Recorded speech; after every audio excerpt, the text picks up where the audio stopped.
Teenage Mutant Ninja Turtles Mutant Mayhem is directed by Jeff Rowe and produced by Seth Rogen, with a great cast that backs it up.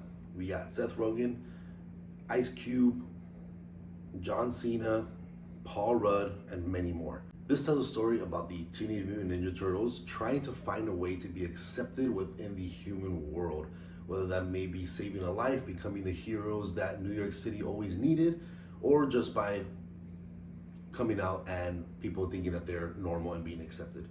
The movie does a really good job at portraying these Teenage Mutant Ninja Turtles. They do seem to act a little bit younger than what you would expect in other Teenage Mutant Ninja Turtles movies, shows, whatever kind of portrayal.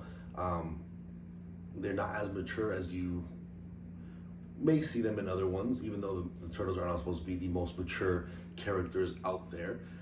But they definitely do seem to act a little bit young, and it's definitely a great, refreshing story to see compared to the Michael Bay era of the live action Ninja Turtles, where it was all action, seriousness, and didn't really go into too much depth on the life and the kidness of the Turtles.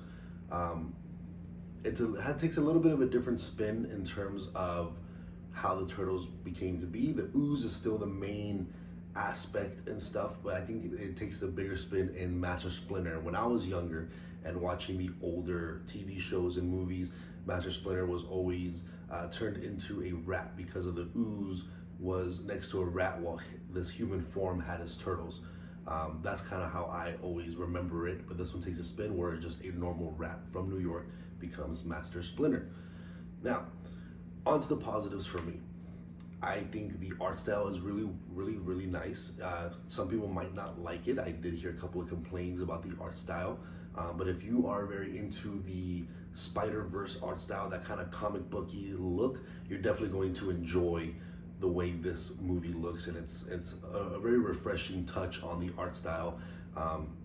So I really enjoyed it, so it's really good. The story itself, I liked it as well, being that these turtles are in the earlier stage of their ninja ways. They're not too used to going out all the time, fighting crime.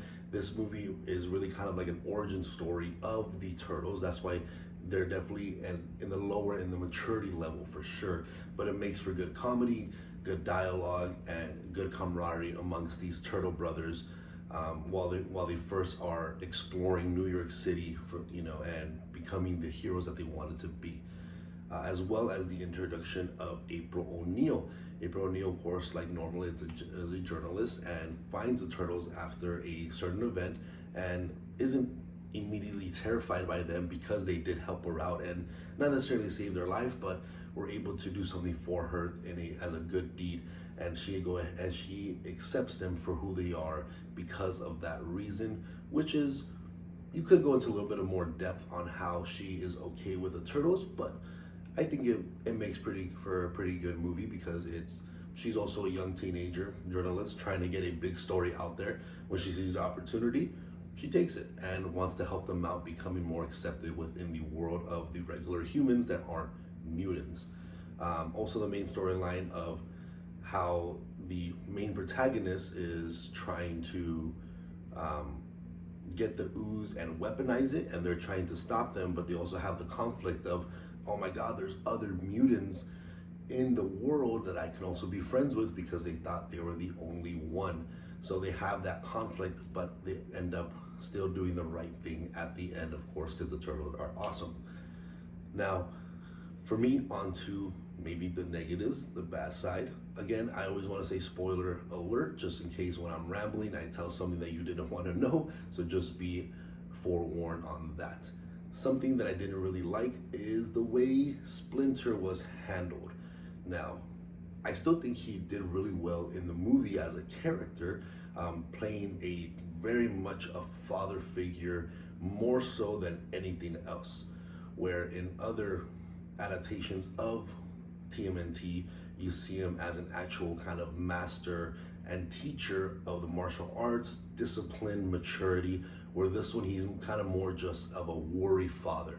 Throughout the movie, you see him texting the turtles, "Where are you? Come home," and is trying to divert them from actually leaving the sewers and trying to make the underworld of the sewers more human-like, so they don't have to leave and try to be accepted within the humans. But overall, I think the movie did a really good job. It is a very well-made Teenage Mutant Ninja Turtle movie. It's a good adaptation. I have always been a big turtle fan since I was at a young age. So this is really cool to see a new adaptation of it. And I think Jeff Rowe did a very well job of portraying the Teenage Mutant Ninja Turtles in this cartoon movie. Of course, this movie is more leaning towards the younger audience, as it is a cartoon. There is some jokes in there that you can kind of catch, for more adult stuff. But at the end of the day, it's definitely something you can go out and enjoy with the family, or if you want to just go and watch it on your own, I definitely think you should watch it in theaters and always support these producers and directors and filmmakers, because they do a really good job of making these movies. So for me, out of 10, I would give it about a 7 out of 10. I think it does really well in certain aspects. It could do better in other aspects, but the overall story, I think, was really well. The Turtles dynamic was really well. It was really funny. Good action scenes. So overall, I think it's really well. Watch it in theaters if you can, and when it comes out on Blu-ray, I definitely suggest buying it or streaming it, whatever streaming service you use. So again, thank you for watching. This is Leo's Nerd Talk on Teenage Mutant Ninja Turtles. Let me know what you guys think down in the comments below, and I'll see you guys on the next review. Thank you.